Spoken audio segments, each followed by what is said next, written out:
Bismillahirrahmanirrahim. The topic of this video is antenatal obstetric complications, the complications which a pregnant woman experiences during her course of pregnancy and conception. तो minor problems में सबसे पहले musculoskeletal problems को discuss किया हुआ back एक क्यों होगा क्योंकि laxity of the spinal ligaments है, उसका सेंटर ऑफ ग्रेविटी भी चेंज होगा because as a uterus grows तो सेंटर ऑफ ग्रेविटी चेंज होगा. She has to do lumbar, she has to like stand back के और वो लंबर लॉर्डोसिस में जाती है. तो ये जो है कंडीशन उसकी जो है बैक एक कॉज करती है. Additional weight gain, so they cause an exaggerated lumbar lordosis and the pregnancy can exacerbate the symptoms of a prolapsed intervertebral disc. तो ऐसे खातून को चाहिए कि she should maintain a correct posture and avoid heavy lifting of heavy objects, avoid high heels and regular physiotherapy and simple analgesia. Paracetamol लें या paracetamol with codeine combination लें. Symphysis pubis dysfunction in the third trimester अक्सर होता है कि due to the laxity of the joints, due to the effect of the progesterone, there is symphysis pubis dysfunction और symphysis pubis become loose, तो उसकी वैडलिंग gate बन जाती है. ऐसे कंडीशन में डिलीवरी के बाद इम्प्रूवमेंट आती है. फिजियोथेरेपी, लो स्टेबिलिटी बेल्ट लगाएं ताकि उसकी कंडीशन इम्प्रूव हो. Carpal tunnel syndrome, this kind of neuropathies do occur in pregnancy जिसमें सॉफ्ट टिश्यू स्वेल कर जाता है. सॉफ्ट टिश्यू कार्पल टनल का क्या होता है, ये जो फ्लेक्सर जो सरफेस होती है हैंड की रिस्ट के ऊपर जो एक कार्पल टनल होता है, वहाँ पे मीडियन नर्व कंप्रेस हो जाती है due to swelling of the soft tissues. तो दिस अब मीडियन नर्व कंप्रेस हो गए तो सिम्टम्स क्या होंगे, there will be numbness, tingling और फिंगर और 4 फिंगर्स में वीकनेस होगी. ऐसे अभी प्रेगनेंसी में कुछ नहीं करना, सर्जिकल डिकम्प्रेशन तो करनी नहीं, सिंपल एनाल्जेसिया देंगे. Splinting of the affected hand usually helps और डिलीवरी के बाद आप उसे डिकम्प्रेस कर दें. जीआईटी सिम्टम में सबसे ज़्यादा टायलिज्म होता है. टायलिज्म ये कि उसको एक्सेसिव सैलिवेशन आती है. दूसरा सिम्टम ये है कि शी रिमेन्स कॉन्स्टिपेटेड. तो ऐसे कॉन्स्टिपेटेड क्यों, क्योंकि स्लो गट मोटिलिटी हो जाती है. जब यूट्रस की ग्रोथ बड़ी होती है तो गट मोटिलिटी स्लो कर जाती है. ऐसी सूरत हाल में और स्पेशली जब वो फॉलिक एसिड और आयरन सप्लीमेंट्स ले रही थी, iron causes constipation in females taking that iron supplement. तो फीमेल्स को कहते हैं कि आप हाई फाइबर डाइट लें और मेडिकेशन को वैसे अवॉइड ही किया जाता है, लेकिन अगर मेडिकेशन देनी हो तो कोई लेक्सेटिव इस्पागोल हर्स दे दे, लेक्टोलोज दे दे. The second GIT issue is hyperemesis gravidarum. खातून को बहुत ज़्यादा उल्टियाँ आती हैं. फर्स्ट ट्राइमेस्टर में तो नॉर्मल कंसिडर किया जाता है. 70 to 80% of women do face this thing और 35% ऑफ फीमेल्स जो होती हैं उनको छुट्टी लेनी पड़ती है अपने काम से अगर वो वर्किंग वुमन है. यानी इतनी ज़्यादा होती है, लेकिन ज़रूरी नहीं है कि फर्स्ट टाइम के बाद ख़त्म हो जाए. फर्स्ट ट्राइमेस्टर के बाद सेकेंड ट्राइमेस्टर में भी कंटिन्यू रहती है. और ये जो हम कहते हैं ना मॉर्निंग सिकनेस है, वो ज़रूरी नहीं मॉर्निंग तक कन्फाइंड रहे. The nausea and vomiting continues through out the day. पर हाइपरेमेसिस ग्रेविडेरम का मसला क्या होता है कि नॉजिया और वॉमिटिंग की वजह से हमारे पास फ्लूइड और इलेक्ट्रोलाइट्स इम्बैलेंस हो जाते हैं, न्यूट्रिशनल इंस्टेबिलिटी हो जाता है, मेटाबॉलिज्म डिफेक्ट कॉज हो जाते हैं, फिजिकल और साइकोलॉजिकल डिस्टर्बेंसेस बहुत ज़्यादा आती हैं, which it increase the risk of preterm birth and low birth weight babies.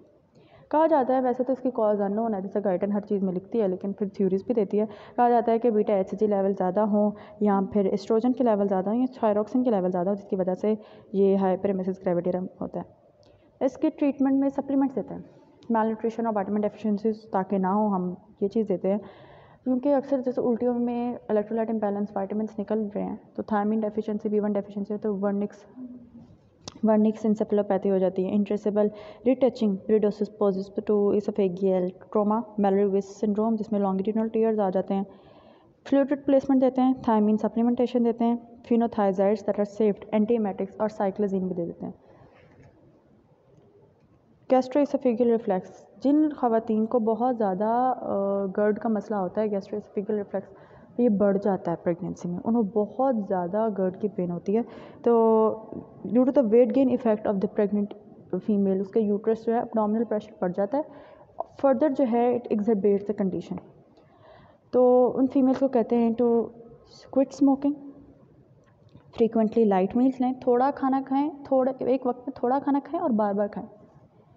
With head propped up at 45 degrees पे हेड ऊंचा रखें. सिंपल एंटासिड्स देते हैं, H2 एंटागनिस्ट देते हैं, प्रोटॉन पंप इनहिबिटर्स देते हैं to have a good safety record in pregnancy. वो वाले प्रोटॉन पंप इनहिबिटर्स जो कि सेफ होते हैं प्रेगनेंसी में. हेमरॉइड्स क्यों होते हैं? क्योंकि सुपीरियर रेक्टल वेन पे प्रेशर बढ़ जाता है ड्यू टू ग्रोइंग यूट्रस। ऐसी कंडीशन में ग्रोइंग यूट्रस भी और प्रोजेस्टेरॉन का इफेक्ट हर चीज़ पे होना है, वेस्कुलेचर पे भी होती है। आगे हम पढ़ेंगे एडीमा भी कॉज कर देता है क्योंकि ये स्वेलिंग करा देता है सॉफ्ट टिश्यूज़ की। इस तरह वेस्कुलेचर की भी ये करा देता है, वेस्कुलेचर पे प्रेशर के पर इफेक्ट डालता है। तो pressure of the superior rectal vein that causes superior rectal vein with the gravid uterus and increasing circulating volume it causes haemorrhoids. तो जैसे मैंने बताया सर्जरी तो नहीं कर सकते हम प्रेगनेंसी में। अभी हम लोग क्या देंगे? मेडिसिन देंगे, एनेस्थेटिक, एंटी इरिटेंट क्रीम्स देंगे, हाई फाइबर डाइट देंगे। अगर never overlook the warning symptoms, अगर उसे टेनेस्मस है, mucus, blood mixed with stool आ रहा है या बैक पैसेज डिस्कम्फर्ट हो रही है, स्टूल पास करने के बाद भी उसे डिस्कम्फर्ट है, तो एक दफ़ा DRE कर लें, डिजिटल रेक्टल एग्जामिनेशन करें, रूल आउट कि इससे रेक्टल कार्सिनोमा तो नहीं डेवलप हो रहा। ठीक। Obstetric cholestasis, this is an important topic. Hyperemesis gravidarum के बाद ये वाला इंपॉर्टेंट टॉपिक है। इसमें होता ये है कि अब लिवर जो है ख़वातीन का जो प्रेग्नेंट होती है वो उड़ जाता है, विच कॉजेज़ लिवर फंक्शन टेस्ट अब नॉर्मल हो जाते हैं, उसमें अल्कलाइन फॉस्फेटेज ज़्यादा आ जाता है, और प्रोटाइटिस, इचिंग, बहुत ज़्यादा itching. The alternative cause both of which resolve after birth, जब डिलीवर कर गया फीटस तो रिजॉल्व हो जाएगा। The clinical importance of obstetric cholestasis lies in the potential risk factors. अब कोलेस्टियासिस डिलीवरी के बाद ठीक तो हो जाएगा, माँ बच जाएगी, लेकिन बच्चे में बड़े मसले हो सकते हैं उसके कोलेस्टियासिस की वजह से। Spontaneous preterm birth, iatrogenic preterm birth, foetal death. There can also be maternal morbidity और intense pruritus and consequent sleep deprivation. Pruritus की वजह से वो सो नहीं सकेगी। हम ऐसे पेशेंट्स को क्या देते हैं? कैलामीन लोशन और अर्सोडिऑक्सिक कोलिक एसिड देते हैं, प्रिस्क्राइब कर देते हैं, which improves pruritus and liver functions. और woman with obstetric cholestasis are therefore normally offered delivery after 37 weeks of gestation. उनके सिम्टम्स को कंट्रोल कर दिया जाता है। वेरिकोज वेंस उन सूरत में जहाँ ख़वातीन को वेरिकोज वेंस पहले से थी, प्री एग्जिस्टिंग थी, या प्रेगनेंसी की वजह से हुई है, और पेन इंक्रीज़ कर जाती है, वेंस टॉर्चर्स हो जाती है। क्यों? क्योंकि there is again the relaxant effect of the progesterone on the veins. Tablet Daflon देते हैं ऐसी कंडीशन में। और varicose veins of the legs may be symptomatic and they are, जो सिम्टोमेटिक हैं उन्हें स्टॉकिंग्स बना दें, ग्लव स्टॉकिंग्स बना दें, avoidance of standing for prolong periods and simple analgesia. If the large superficial varicose veins, a large superficial varicose vein may bleed profusely अगर traumatized हो जाए, the leg must be elevated and direct pressure को apply किया जाए ताकि वो trauma जो हुआ है उसमें से ब्लीडिंग को रोका जाए। एडीमा जैसे मैंने पहले बताया था कि progesterone, once again progesterone rule soft tissue swelling करा देता है and there is increase capillary permeability. तो सारा जो फ्लूइड है वो बाहर आ जाता है, ऑस्मोटिक प्रेशर जो है वो कम हो जाएगा, बाहर सारा फ्लूइड आ जाएगा। फिंगर, टोज़ और एंकल्स पे सबसे ज़्यादा इसका वर्स्ट इफेक्ट होता है, और हॉट वेदर में तो बहुत ज़्यादा होती है। इतने ज़्यादा हाथ की उंगलियां सूज जाती हैं कि जिन्होंने रिंग्स पहने होते हैं वो रिंग्स फंस जाती हैं, अगर कोई ज्वेलरी पहनी हुई है तो ज्वेलरी उतारनी पड़ जाती है। और अच्छा एक बात याद रखना, जनरलाइज बॉडी एडीमा जो है ना प्रेग्नेंट फीमेल्स में प्री एक्लेम्शिया की भी निशानदेही करती है। सो डोंट ओवरलुक इट कि अगर जनरलाइज है, अगर सिर्फ लोअर लिम्ब पे है तो ठीक है, इट्स नॉट प्री एक्लेम्शिया। अगर जनरलाइज्ड है तो there can be a risk कि ये प्री एक्लेम्शिया की तरफ जा रहा हो। वुमेन ब्लड प्रेशर आप चेक करें और उसका यूरिन भेजें कि एल्ब्यूमिन तो नहीं है। Other minor disorders, itching, urinary incontinence, nose bleed, thrush, vaginal candidiasis, headache, fainting, breast soreness, tiredness, alter state sensation, insomnia, leg cramp, striae, gravidarum and chloasma. Chloasma क्या है? Dark brown patches on skin, जो कि females के होते हैं, जो gravid female होते हैं। Problems due to abnormalities of the pelvic organs. अगर फाइब्रॉइड्स बन जाए यूट्रस में, सारे फाइब्रॉइड सब सिरोजल हो, इंट्राम्यूरल हो, चलता है, तो सब म्यूकोजल है ना, वो नहीं चलने देते प्रेगनेंसी, वो मसला कर देते हैं। उसमें अबॉर्शन हो सकता है, मिसकैरेज कर सकता है। मोर ओवर अगर सिम्टम्स फेयर कर जाएँ तो डोंट ओवरलुक कि रेड डिजनरेशन ना हो गई हो। एक है स्कीमिक डिजनरेशन की, जो फाइब्रॉइड्स हैं इतने बड़े हुए, वहाँ पे ब्लड सप्लाई प्रॉपर नहीं पहुँची तो स्कीमिक डिजनरेशन हो गई। एक है रेड डिजनरेशन, हेमरेजिक इन्फार्क्ट हो गया, यूट्राइन तो रेड फाइब्रॉइड डिजनरेशन को फ़ौरन हॉस्पिटल में एडमिट करें जिस भी फीमेल को है। Potent analgesic opioids, intravenous fluids दें। The symptoms usually settle within few days. Differential diagnosis of red degeneration, अगर पेन हो रही है उसको उस एरिया में, तो अक्सर डिफरेंशियल डायग्नोसिस में क्या आ जाता है? ओवेरियन सिस्ट एक्सीडेंट हो गया है, या फिर acute appendicitis, pyelonephritis, urine tract infection या placental abruption, they can be the causes. आपने पेशेंट की pertinent history, that is followed by ultrasound scan, transvaginal in the first trimester, transabdominal in the second trimester लेनी है और पूरा observe करना है। रेट्रोवर्जन of the uterus, normally सबके एंटीवर्टेड uterus होते हैं, लेकिन 15% of the women they may have retroverted, 15% it is a normal thing. लेकिन जब ये यूट्रस ग्रो करता है तो पता है यूरिथ्रा और यूरिनरी ब्लैडर पे प्रेशर कॉज करता है, यूरिथ्रा और यूरिनरी ब्लैडर स्ट्रेच कर जाते हैं और जी यूरिनरी इनकॉन्टिनेंस यूरिनरी रिटेंशन होने लग जाती है। यूरिनरी ब्लैडर एक पॉइंट पे आके इतना ज़्यादा रिटेन कर के यूरिन को उसकी ना परमानेंट लाइफ लॉन्ग डिफेक्ट्स आ सकते हैं, लॉन्ग टर्म डिफेक्ट्स आ सकते हैं, तो कैथेटराइज करके निकालना पड़ता है यूरिन को। यहाँ पे जैसे लिखा हुआ है रिटेंशन ऑफ द यूरिन में occur classically 12 to 14 weeks and this is the only very painful, this is not only the painful but it may also cause long term bladder damage. एक तो पेनफुल है urinary retention, दूसरा blood damage हो सकता है। Congenital uterine anomalies जो Mullerian ducts embryogenesis में fuse करके यूट्रस बनाती हैं, अगर वो प्रॉपर्ली फ्यूज़ ना करें तो बायोकॉर्डिनेट यूट्रस, सेप्टेट यूट्रस, इस तरह की चीज़ें हो सकती हैं। अब बायोकॉर्डिनेट यूट्रस में क्या होगा, it can cause miscarriage, preterm labour, premature rupture of membrane, abnormalities of lie and presentation. What is lie? Lie is the relation of axis of fetus to the axis of mother. तो वो किस lie में, transverse lie है, oblique lie है, किस lie में। फिर है higher caesarean section rate in bicornuate uterus. अगर प्रेगनेंसी के दौरान ओवेरियन सिस्ट आ जाए तो ये देखनी है मैलिग्नेंट तो नहीं है, अगर सीरियस है या फिर बिनाइन टेराटोमास हैं तो फिर तो मसले हो सकते हैं। लार्ज सिस्ट है, लेकिन अगर छोटी ये सिस्ट है, ओवेरियन सिस्ट हैं, सीरियस है, तो उन्हें वहीं रहने दें। लेकिन अगर लार्ज सिस्ट है, डर्मॉइड, और आपको अल्ट्रासाउंड में पता लगा है तो सर्जरी इज़ रिक्वायर्ड। सर्जरी हम करते हैं, it is postponed in late second trimester या अर्ली थर्ड ट्राइमेस्टर पे। The large cyst greater than 8 centimetre जो है इन प्रेगनेंसी दे में अंडरगो टॉर्जन, इस्कीमिक हो सकती है, टॉर्जन की वजह से इस्कीमिक पेन आ सकती है, हेमरेज और दे में rupture in acute abdominal pain. इतने एक्यूट एब्डोमिनल पेन होगी तो ऐसे केसेस में तो ऑब्वियसली उनको फ़ौरन सर्जरी करके निकालना पड़ेगा। Surgery in late second and third trimester pregnancy is normally perform through the midline और paramedian incision. Cervical cancer, cervical cancer का स्क्रीनिंग एज ग्रुप कौन सा है, 20 to 35 ईयर्स की एज में स्क्रीन करते हैं। अगर स्क्रीन ना हुई हो और सर्वाइकल कैंसर उसे डेवलप हो जाए due to human papilloma virus 16 and 18, तो उसको भी देखना पड़ता है कि ये is also one of the problems जो कि फेस कर सकते हैं पैपिकोर्ड। Urinary tract infection is one of the most important SAQ in UHS. Urinary tract infections, they are common in pregnancy. 8% of the women, the asymptomatic bacteriuria, they have it.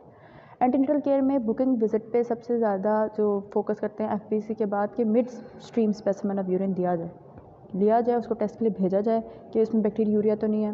और वो कैसे पता लगता है बैक्टीरिया का, नाइट्राइट्स होते हैं उसमें, ठीक। If this is untreated it may progress to even pyelonephritis. तो आपने प्रीडिस्पोजिंग फैक्टर्स क्या हो सकते हैं, आपने रिकरेंट सिस्टाइटिस की हिस्ट्री लेनी है, अब नॉर्मल रीनल ट्रैक और डिप्लेक्स सिस्टम हो के 2 यूरिटर्स होते हैं, scarred kidneys, ureteric damage, stones, diabetes, bladder emptying problems, multiple sclerosis होने की वजह से एम्प्टी करने में मसला, जैसे रिटेंशन करता है। सिम्टम्स ऑफ UTI में लोअर बैक पेन और general malaise with flu like symptoms होंगे। They are different in pregnancy. Normal क्या होता है, फ्रीक्वेंसी, अर्जेंसी, डिस्यूरिया, हिमेचूरिया, लेकिन प्रेगनेंसी में क्या होगा, low back pain, general malaise, flu like symptoms. On examination female would be tachycardic, dehydration, loin tenderness और full blood count और mid stream specimen आप इन्वेस्टिगेशन के लिए mid stream specimen of urine भेजेंगे और इन्वेस्टिगेट कराएंगे। Number 1 cause of UTI is Escherichia coli and then it is Staphylococcus saprophyticus. तो Escherichia coli हो, स्ट्रेप्टोकोकाई हो, प्रोटियस हो, सूडोमोनास क्लेप्शियोला हो, सबको देखते हैं कि उसकी अगर heavy growth, heavy mixed growth है, it is associated with UTI symptoms and may be treated, तो अमॉक्सिसिलिन सेफेलोस्पोरिन देते हैं। अगर UTI बिगड़ जाए तो वो पायलोनेफ्राइटिस बन सकता है। It is characterised by dehydration, high temperature greater than 38 degree, systemic disturbances and occasionally shock. This requires urgent and aggressive treatment. Pyelonephritis case में you would be requiring aggressively treatment with cephalosporins and gentamicins कि renal functions को restore किया जाए। Delivery के बाद फिर उसका आप कराओ फुल चेकअप। डिलीवरी एक दफ़ा हो जाए उसके बाद आप कराओ उसका रीनल डायमरकेप्टो सक्सेनिक एसिड का scan, creatinine clearance, intravenous urogram और सिस्टोस्कोपी, सब कुछ रूल आउट करो। abdominal पेन इन प्रेगनेंसी, इसकी इतनी ज़्यादा कॉजेज़ लिखी हुई हैं कि it can be early in pregnancy less than 24 weeks, ligament stretch हो रहा हो, miscarriage, ectopic pregnancy, acute urinary retention in retroverted uterus जैसे हमने पढ़ा, UTIs, HELP syndrome, labor, placental abruption. Later in pregnancy, after 24 weeks, uterine rupture, chorioamnitis. Pregnancy unrelated conditions, uterine or ovarian causes, torsion or degeneration of fibroid, ovarian cyst accident, urinary tract disorders, urinary tract infections, acute cystitis, pyelonephritis, pancreatitis, renal colic, gastrointestinal disorders, acute appendicitis, pancreatitis, gastroenteritis, intestinal obstruction, perforation. Medical causes में it can be due to sickle cell disease, abdominal crisis आ गए, diabetic ketoacidosis, intermittent acute porphyria, pneumonia, especially in lower lobe, pulmonary embolus and malaria. अब है deep venous thromboembolism. यहाँ venous thromboembolism it is important topic. चूँकि pregnancy होती ही एक हाइपरकोआगुलेबल state है, उसमें हमारे पास जो कोआगुलेशन फैक्टर्स हैं 8, 9 और 10 ये ज़्यादा हुए होते हैं, जबकि जो एंटीकोआगुलेंट फैक्टर्स हैं एंटीथ्रोबिन 3 है या प्रोटीन S है ये कम हुए होते हैं. ऐसी स्टेट में जब uterus, growing uterus lower abdomen पे या फीटस का हेड जो प्रेशर बिल्ड करता है तो वीनस स्टेसिस हो जाते हैं in lower limbs due to the weight of the gravid uterus placing pressure on the inferior vena cava late in the pregnancy and immobility. Late in the pregnancy females usually they lie on the beds and they don't move, जिसकी वजह से there is stasis. और IVC में or later in pregnancy and immobility and even in the post-puerperium period में भी post delivery period. Pregnancy is associated with 6 to 10 fold increase in the risk of venous thromboembolism. Venous thromboembolism non-fatal जो है pulmonary embolism and deep venous thrombosis का 0.1% है. ज़्यादा fatal ही होता है pulmonary embolism और deep venous thrombosis. Risk factors कौन कौन से रिस्क फैक्टर्स हो जाते हैं? अगर मैटरनल एज 35 से ज़्यादा है या थ्रोम्बोफिलिक सिंड्रोम है, ऐसी सिंड्रोम जिसमें प्लेटलेट एग्रीगेशन बहुत ज़्यादा होती है लाइक एंटीफॉस्फोलिपिड सिंड्रोम, SLE में भी, obesity greater than 80 kilogram, previous thromboembolism, severe varicose vein, smoking, malignancy specific to pregnancy, multiple gestation, pre eclampsia, grand multiparity, cesarean section especially if emergency, damage to the pelvic vein, sepsis, prolonged bed rest. So these all causes lead to venous thromboembolism. अगर thrombophilia के जैसा बताया कि जिसमें coagulation और fibrinolytic system के changes हो जाती हैं कि कोआगुलेशन फैक्टर बहुत ज़्यादा होता है 8, 9 और 10, जबकि एंटीकोआगुलेंट्स जो हैं प्रोटीन C, S, एंटीथ्रोबिन 3, फैक्टर 5, लिडिन, ये सारी एबनॉर्मेलिटीज़ में आ जाता है, तो जिसकी वजह से ब्लड जो है कोआगुलेट ज़्यादा होता है और फाइब्रिनोलाइसिस कम होती है. सिंड्रोम जैसे मैंने APS का बताया एंटीफॉस्फोलिपिड सिंड्रोम, इसमें हम क्या देखते हैं, इन्वेस्टिगेट करते हैं कि एंटी ल्यूपस एंटीकोआगुलेंट्स और एंटी कार्डियोलिपिन एंटीबॉडीज सारे मिलजुल के बैठे हुए हैं और काम ख़राब करें. ओके, सो APS में भी associated with SLE. Diagnosis of acute thromboembolism, उसको डायग्नोस कैसे करते हैं? एक तो उसने बताया डीप वेनस थ्रोम्बोसिस 2 टाइप्स की होती है, एक काफ्स में या इलियोफेमोरल वेन्स में. अब इसे डिटेक्ट कर सकते हैं कंप्रेशन अल्ट्रासाउंड से, डॉपलर अल्ट्रासाउंड से, और तीसरी चीज़ है वीनोग्राफी से. वीनोग्राफी जो है ना इन्वेसिव प्रोसीजर है, उसमें कंट्रास्ट डालेंगे, injection of the contrast medium and the use of the X rays. It does however allow excellent visualisation of the veins both below and above the knee. Pulmonary embolism भी हो सकता है, pulmonary embolism fatal भी होता है. Obviously pulmonary embolism present कैसे करेगा? There will be mild breathlessness, inspiratory chest pain होगी पेशेंट को, स्लाइटली टैकीकार्डिक और माइल्ड पैरेक्सिया भी होगा, 37.5 डिग्री सेल्सियस होगा. It may lead to pulmonary embolism, may lead to cardiovascular collapse. Pulmonary embolism को तो पहले आप सारे उसके कराएं ECG, X ray, arterial blood gas का पता लगाएं कि रेस्पिरेटरी मसला तो नहीं है. अगर नहीं है तो फिर आप एक्सक्लूड करें और डायग्नोज करें पल्मोनरी एम्बोलिज्म को, डीप वेनस थ्रोम्बोसिस को थ्रू बाय अल्ट्रासोनोग्राफी, या फिर आप वेंटिलेशन परफ्यूजन स्कैन कराएं, कंप्यूटर टोमोग्राफी, पल्मोनरी एंजियोग्राम कराएं, शुड बी परफॉर्म्ड. आजकल तो D-डाइमर्स भी देख रहे हैं थ्रोम्बोएम्बोलिक डिजीज़ को पता लगाने के लिए. How will you treat? You will give warfarin orally and it prolongs the prothrombin time and is recommended in the use. It is not recommended for pregnancy. सिर्फ उन ख़वातीन में जिनमें जो है मैकेनिकल हार्ट वाल्व्स लगे हुए हैं, उनके अलावा इट्स नॉट रिकमेंडेड. वो जो प्रेग्नेंट फीमेल्स हैं ना, लोअर मोलिकुलर वेट हेपरिन देते हैं. इसके अलावा फीमेल्स को कहें कि ग्रेजुएटेड इलास्टिक स्टॉकिंग्स पहने and initial treatment of the,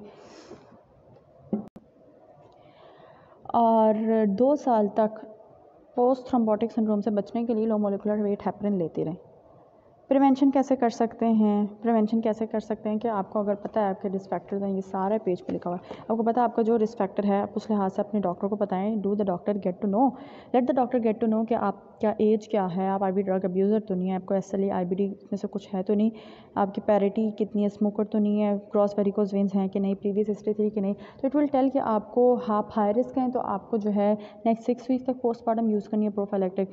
आप इंटरमीडिएट रिस्क हैं तो आपको 10 दिन के लिए यूज़ करनी है। आपको रिस्क नहीं है तो फिर अर्ली मोबिलाइजेशन करें एंड अवॉइडेंस ऑफ डिहाइड्रेशन, जैसे नॉर्मल वजाइनल डिलीवरी पे होता है। यहाँ पे क्वेश्चन लिखा भी हुआ है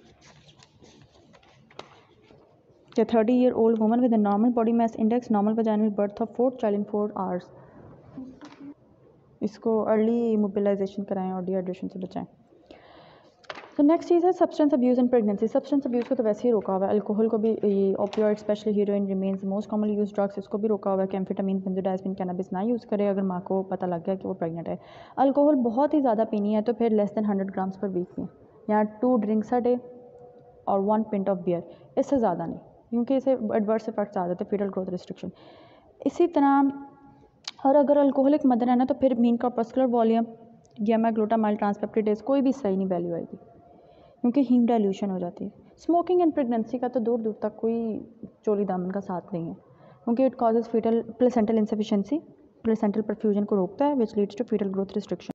ये बहुत मज़े की बात यह है कि उन्होंने क्या, एक माँ जितने सिगरेट पीते दिन में उसका एवरेज निकालो और उसको 15 टाइम्स ज़्यादा कर दो, 15 ग्राम्स टाइम्स, मतलब ये कि the baby will weight less than its target weight by a multiple of 15 grams times, but the average number of cigarettes a woman smokes per day. Smoking fewer than 5 cigarettes per day has been barely acceptable, चलो barely discernible obstetric effect के, चलो ठीक है। और लेकिन सार उसे booking scan पे उसे इंकरेज किया जाए कि स्मोकिंग क्विट करे, और 15 वीक्स पे उसे कहो कि फ़ौरन बेटा स्मोकिंग छोड़ दो। ओलिगो एंड पॉलीहाइड्रोएमनियोज, ओलिगो में एमनियोटिक फ्लूइड इंडेक्स जो है वो 5th परसेंटाइल से भी कम होता है। एमनियोटिक फ्लूइड इंडेक्स की एक मेरी वीडियो है, वो उसमें पता लगता है कि एमनियोटिक फ्लूइड इंडेक्स क्या है। और पॉलीहाइड्रोएमनियोज में उसमें ज़्यादा होता है, 95th परसेंटाइल से ज़्यादा होता है। ओलिगो की कॉजेज़ क्या हैं? ज़्यादातर सारे अल्ट्रासोनोग्राफी से डायग्नोज हो सकते हैं। इसकी कॉज के renal genesis, multicystic kidney, ultrasound, urinary tract abnormality, obstruction, FGR and placental insufficiency. Maternal drugs, अगर NSAIDs बहुत ज़्यादा ले रही है तो मदर को NSAID से रोक दो, तो उसका फ़ौरन जो है एमनियोटिक फ्लूइड भर जाएगा उसका वॉल्यूम। पोस्ट डेट प्रेगनेंसी हो, लीकेज हो, premature preterm rupture of the membrane हो जाए, ऐसे केसेस में उस द चाइल्ड में present with Potter syndrome, pulmonary hyperplasia, contractures, talipes, 2 set of ears, facial deformity, तो it's common. Renal genesis, bilateral multicystic kidneys, they carry lethal prognosis, बाद में बच्चा पैदा होने के बाद भी उसमें बहुत मसला है। Polyhydramnios, it is the AFI amniotic fetal index, it is greater than 95th percentile of the gestation age. तो वुमन की गेस्टेशन का it is and examination the abdomen will be distended out of the proportion, उसकी symphysis fundal height increase आएगी, normally increase आएगी। What are the causes? Maternal है कि diabetes हो, placental cause हो सकता है, कोरियो एंजियोमा, एट्रियोवेनस फिस्टुला, या फिर it can be fetal multiple gestation in monochorionic twins, multiple gestation, twins transfusion syndrome हो जाए, तो ऐसे केस में भी पॉलीहाइड्रोएमनियोज हो सकते हैं। It can be idiopathic, oesophageal atresia, tracheoesophageal fistula बन जाए कि वो पानी ड्रिंक ना कर सके, कुछ स्वेलिंग मैकेनिज्म में मसला आ जाए। यूटिनल एट्रीजिया, न्यूरोमस्कुलर जो है फीटल कंडीशन हो जो प्रिवेंट स्वॉलिंग, या एनेंसेफली। मैनेजमेंट यही है कि it is directed toward establishing the cause क्या है, और फिर उस लिहाज से उसको रिलीज़ किया जाता है उसका discomfort. Fetal malpresentation at term, that is very very important.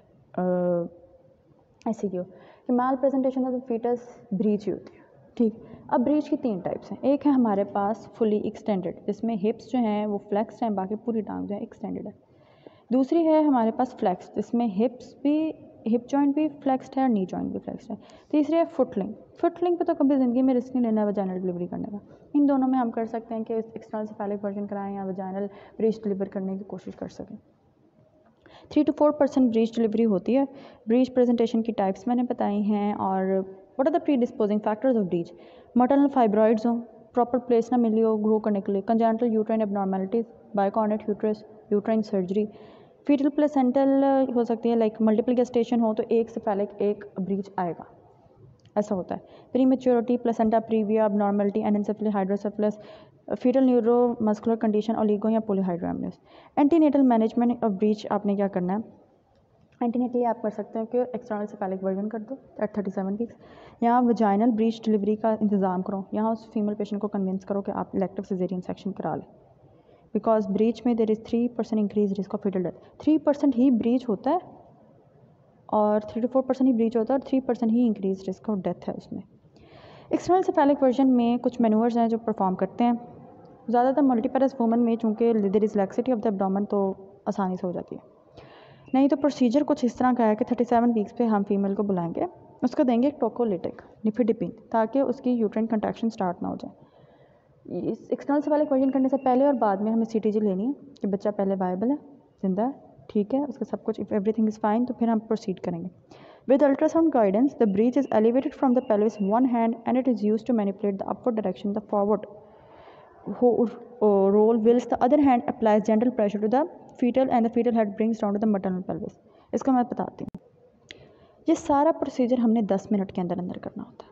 External cephalic version अगर 10 मिनट के अंदर ना हो, अबॉर्ट कर दें प्रोसीजर को, बच्चे को नहीं, abort the procedure, just leave it, abandon it, अब फिर नहीं करें उसको क्योंकि डिस्ट्रेस में जा सकता है। पेल्विस के अंदर अब ये बच्चे का पोडालिक एंड ये पड़ा हुआ है, सेफेलिक एंड ये पड़ा हुआ है। एक हाथ से आपने टोकोलिटिक दिया, उसका यूट्रस रिलैक्स है, with the guidance of ultrasound आपने एक हाथ से इसके पोडालिक एंड को पुश करना है दूसरी साइड पे और इसके फीटल हेड को फ्लेक्स करना है, पहले फ्लेक्स करके दूसरे एंड से इसे रोटेट करना है कि ये पेल्विस के अंदर आए, ठीक। पोडालिक एंड ऊपर जाएगा, सेफेलिक एंड नीचे आएगा। In the direction of a forward roll, whilst the other hand applies gentle pressure to flex the fetal head and then bring down to the maternal pelvis. 10 minute में नहीं हुआ तो फिर the procedure fails if it is not performed within 10 minutes तो फिर रहने दें से। Fetal heart rate should be traced and performed, CTG perform करें।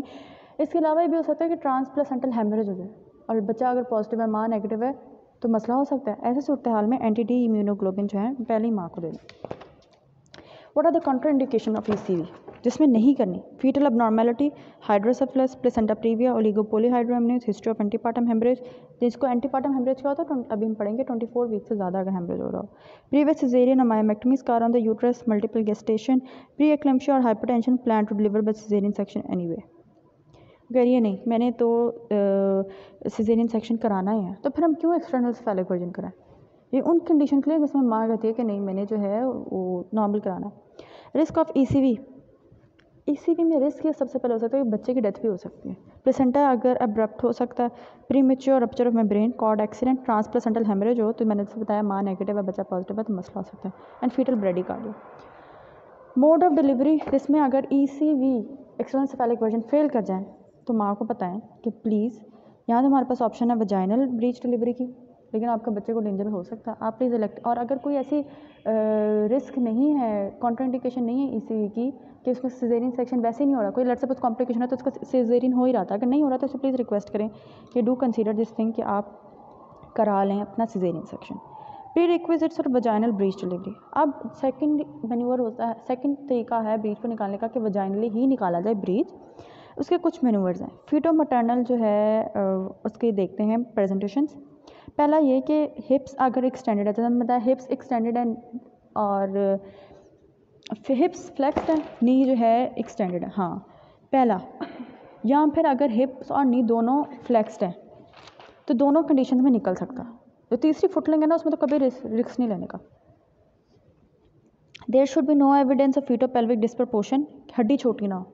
हड्डी चेक करवाने के लिए जाते हैं ना 36 वीक पे 37 वीक्स पे, तो मेक इट श्योर कि हड्डी छोटी ना हो, वो पेल्विस के अंदर फिट होता हो। And there is no evidence of hyperextension of the fetal head and fetal abnormalities, ऐसा कुछ भी नहीं है। फीटल हाइड्रोसेफलस भी नहीं है।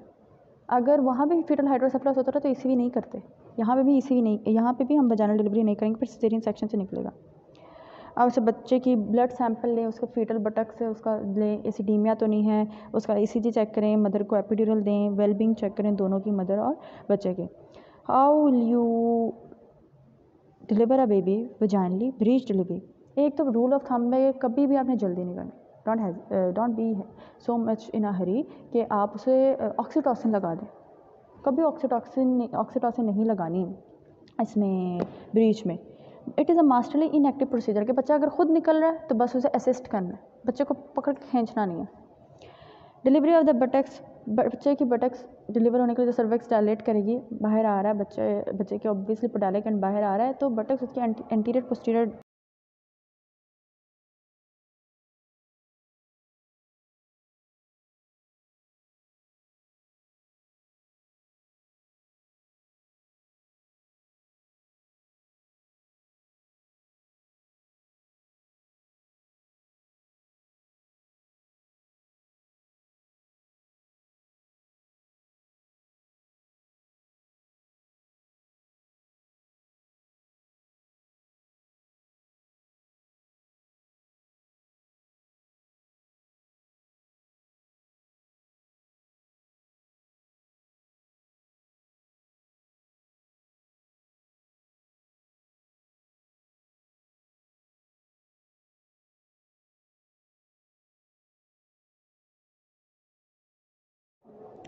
Once the delivery के सारी preparations are ready, the buttocks will lie in the anterior posterior diameter. Once the anterior buttock is delivered and the anus is seen over the forehead, तो फ़ौरन एपिसोडमी cut कर दें. Don't wait के बाद में एपिसोडमी करेंगे, क्योंकि प्रीनियल इंजरीज हो सकती हैं.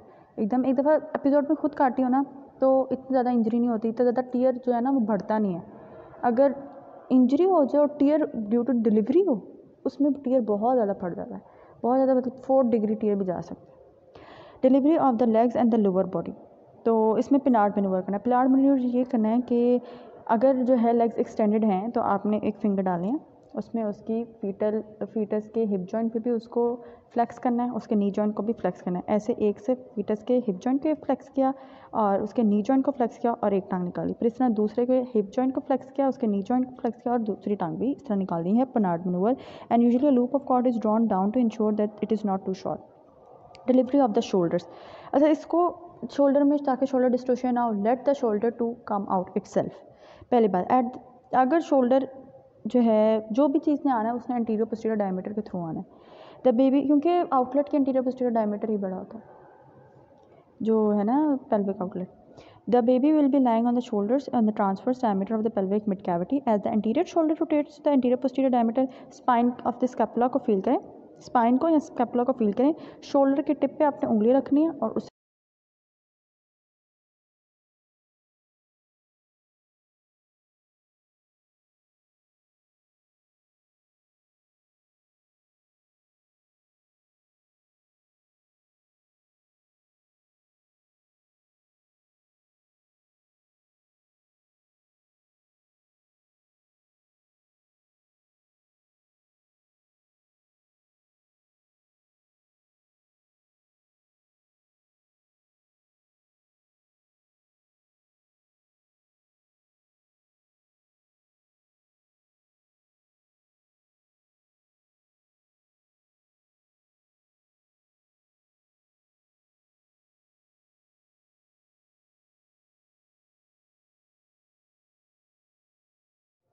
इसी तरह दूसरे आर्म को भी रोटेट करते हैं. As the posterior arm shoulder reaches the pelvic floor, ये वो भी इंटीरियरली रोटेट हो जाएगा. आपने भी उसमें उसकी स्पाइन ऑफ द बेबी पे उंगली रख के उसे बाहर उसके सेकंड शोल्डर को भी निकाल देना है. This can be imagine rocking board के एक पहले निकला, इसे लॉबसेट मैनूवर कहते हैं. एक निकला उसके शोल्डर पे आपने you just place a finger, पहला निकला, फिर पोस्टीरियर शोल्डर पे आपने हैव प्लेस्ड अ फिंगर, फिर दूसरा शोल्डर निकल गया. इस तरह Lovset manoeuvre. Delivery of the head, इस मैनूवर को कहते हैं स्माइलीज मैनूवर. स्माइलीज में ये होता है कि हम लोग जैसे ये है ना, बच्चे के मैग्जिला के ऊपर, दोनों मैग्जिला के ऊपर हम लोग उंगली रखेंगे और जैसे बच्चे का ये हेड है, अब उसके मुंह के अंदर मैंने 2 उंगलियां रखनी है. बच्चे को इस तरह निकालना, ऊपर से मैंने उसको पहले डाउनवर्ड्स करके फिर अपवर्ड्स करना है और फिर उस बच्चे को माँ के पेट के ऊपर रखना है. मतलब पहले लोअर से मैंने पहले डाउन लेकर गई, अगर मैं अपने नीचे हाथ से बताऊँ, लोअर से डाउन लेकर के इसको पकड़ना, उसके बच्चे को उसके मुंह में मैंने 2 उंगलियां डाली, सही आ रहा है, 2 उंगलियां डाली, बच्चे के उसके हेड से मैं उसे डाउन लेकर गई और फिर मैं उसे ऊपर लेकर, ठीक. तो इस तरह ऐसे निकालना, इसे कहते हैं स्माइलीज या Mauritius smileys weight manoeuvre. I don't know how to pronounce it. Okay. Complications क्या हो सकती हैं अगर inappropriate use of oxytocic agents डाले जाएँ, ऑक्सीटॉसिन यूज़ की जाए और यहाँ पर बच्चे को खींच के निकालने की कोशिश की जाए, तो ये तो बहुत बड़ी कॉम्प्लिकेशन है कि बच्चा मर सकता है. अच्छा, एक और बात है डिलीवरी ऑफ द हेड पे कि अगर जो है इस मैनूवर से ना निकलो, you can use a forceps, papers forceps इसे कहते हैं. यहाँ बना भी हुआ, you can use a papers forceps कि उसको सपोर्ट दे के निकाल सकें। Other mal presentation oblique lie or transfers lie which is not important. Post term pregnancy, post term ये है कि ओवर 42 वीक्स ऑफ गेस्टेशन एक प्रेगनेंसी अगर रिटेन रहती है तो वो पोस्ट टर्म प्रेगनेंसी है। उसको कंफर्म कैसे करते हैं? अल्ट्रासाउंड करते हैं, क्राउन लेंथ मेजर करते हैं, क्या आया वाकई ज़्यादा, तो इट इज़ कंफर्म कि अच्छा पोस्ट टर्म प्रेगनेंसी है। पोस्ट टर्म प्रेगनेंसी को ज़्यादातर इंड्यूस ही किया जाता है, ठीक है। हम CTG कराएंगे, हम देखेंगे if there is reduce amniotic fluid on scan, fetal growth is reduce fetal movement, CTG is not perfect, mother is hypertensive और suffers from significant medical condition, जिसकी वजह से उसे दर्दें ही नहीं लगीं, तो ऐसे कंडीशन में हम उसको इंड्यूस ही कर देते हैं। और जितना लेट होता रहेगा उतना ज़्यादा perinatal mortality is increases by 2-fold beyond 42 weeks.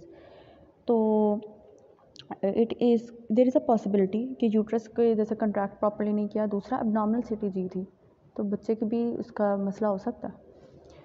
Vaginal bleeding pregnancy, अगर 24 वीक से लेस हो तो it is defined as threatened miscarriage. Threatened miscarriage कि मिसकैरी भी कर सकता है and you can continue the pregnancy, अगर तो ये बच गया, नहीं बचा तो फिर मिसकैरी।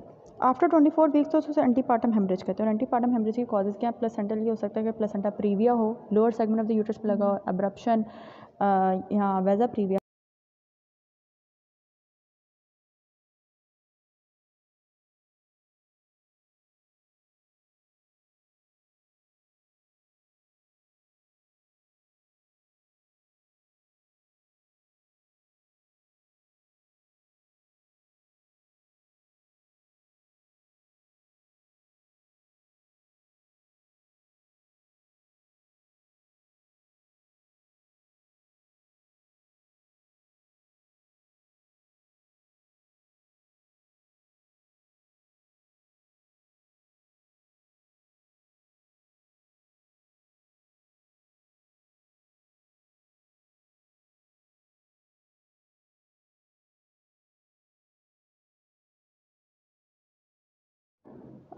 Plus vasa praevia is blood vessels, placenta तो ऊपर ही लगा, प्लेसेंटा प्रीविया नहीं है, लेकिन ब्लड वेसल जो हैं they traverse the fetal membranes over the internal of. Local cause में cervicitis, cervical ectropion, cervical carcinoma, vaginal trauma, vaginal infection, ये सारे कॉज करती हैं एंटीपार्टम हेमरेज।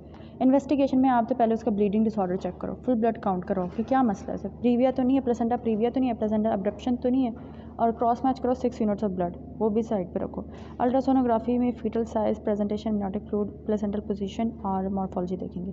मैनेजमेंट में ये है कि जहाँ तक हो सकेगा उसको कंट्रोल करने के लिए, अगर तो कॉज हमें नहीं पता तो उसे, अगर कैंडिडियासिस एंटीफेगल्स दे, सर्वासाइटिस कॉज है तो उसको मतलब एंटीबैक्टीरियल दें, जो भी उसकी कॉज है उसको ट्रीट करने की कोशिश करें। This is all about it.